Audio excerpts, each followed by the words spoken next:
Kakek tua ini sangat kasihan. Di saat memungut sampah di tepi jalan, pejalan kaki sama sekali tidak memedulikannya. Langsung melempar sampah dan mengenai kepalanya. Kakek tua itu tidak berkata apa-apa. Saat dia mendorong kereta sampah di jalan, orang yang sedang mencuci mobil di tepi jalan juga tidak memerhatikannya. Sehingga kakek tua itu tersiram air. Dan mereka menganggap tidak melihatnya. Apa yang harus dilakukan akan dilakukan. Dia lebih memilih untuk diam karena dia seorang pemulung. Sangat miskin dan juga kehilangan satu kaki. Tiap hari menggunakan kaki palsu.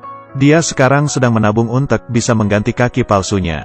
Di saat ia pergi ke rumah sakit dan mengisi data, suster di depannya sangat tidak sabar. Hanya melihat sekilas formulirnya dan langsung meletakkannya ke dalam kardus. Lalu memberikannya beberapa obat pereda sakit. Kakek tua yang melihat obat itu juga hanya diam. Tunggulnya sangat sakit dan memerlukan istirahat.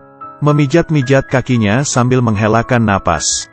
Tapi meskipun dunia penuh dengan kebencian terhadapnya, dia juga tidak membalasnya dengan kebencian. Di saat dia melihat ada biksu, dia perlahan-lahan menghampirinya dan menyapanya dengan sopan. Lalu dari kantongnya mengeluarkan koin untuk didanakan kepada biksu. Di samping banyak sekali anak gadis yang sedang membeli es krim. Dan hanya ada seorang gadis sendirian berdiri di sebelahnya. Kakek tua yang melihat mukanya yang juga menginginkan es krim. Dia mengeluarkan koin dan memberikannya ke anak gadis itu. Mereka bahkan tidak saling mengenal. Tapi kakek tua itu menolong anak gadis ini. Anak gadis yang bisa membeli es krim pun senang. Suatu hari, dia melihat kakek tua. Dan berteriak menyapanya, tiba-tiba. Kaki palsu kakek tua itu rusak karena ditabrak motor. Tas wanita jatuh di sebelah kakek. Saat bangun dan melihat, ia baru mengerti. Tas itu berasal dari hasil rampokan. Dia berusaha sekuat tenaga memeluk tas itu. Mau gimana pun dipukul dia tetap tidak melepaskannya. Beberapa menit kemudian, teman si perampok pun datang menyuruhnya untuk segera kabur. Dia mengatakan kata kasar kepadanya dan menaiki motor lalu pergi. Sekarang hanya tersisa kakek tua sendiri. Pemilik tas itu membawa orang-orang menghampirinya. Mereka menuduh kakek tua ini.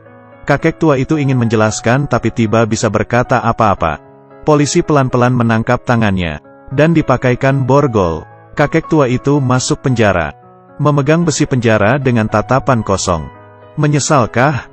Dia duduk di dalam penjara, tidak menyesal. Gadis kecil ini sibuk jalan sana jalan sini. Hari itu dia melihat semua kejadian yang terjadi dengan kakek. Tapi dia terlalu kecil, tidak bisa menghalanginya.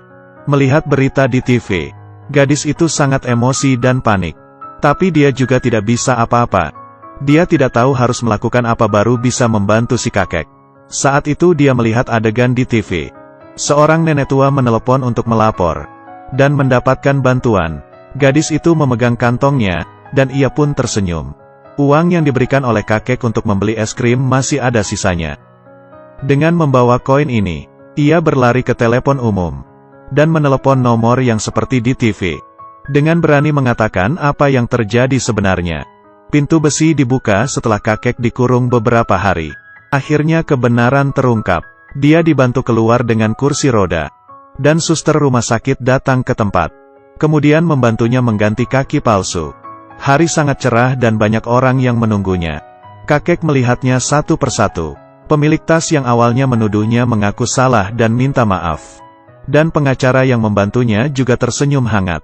Dan gadis yang pernah ditolongnya memberikannya senyuman. Kakek pun juga tersenyum. Dia tahu inilah baru kehangatan dari dunia. Cerita berakhir sampai di sini. Kisah pemulung, berasal dari Thailand. Adalah iklan layanan masyarakat. Kakek tua di dalam film itu tidak berdaya. Dunia memberikanku rasa pahit, aku akan membalasnya dengan nyanyian. Dia tidak meminta balasan dari orang, ia tidak pernah marah. Sehingga pada akhirnya, Tuhan membukakannya jalan. Alasannya sangat sederhana, tapi hal yang paling sulit dilakukan. Jadi dari awal hingga akhir harus percaya, kebaikan pasti ada karma baiknya. Kamu berbuat kebaikan, maka seluruh dunia juga akan menjadi kehangatan.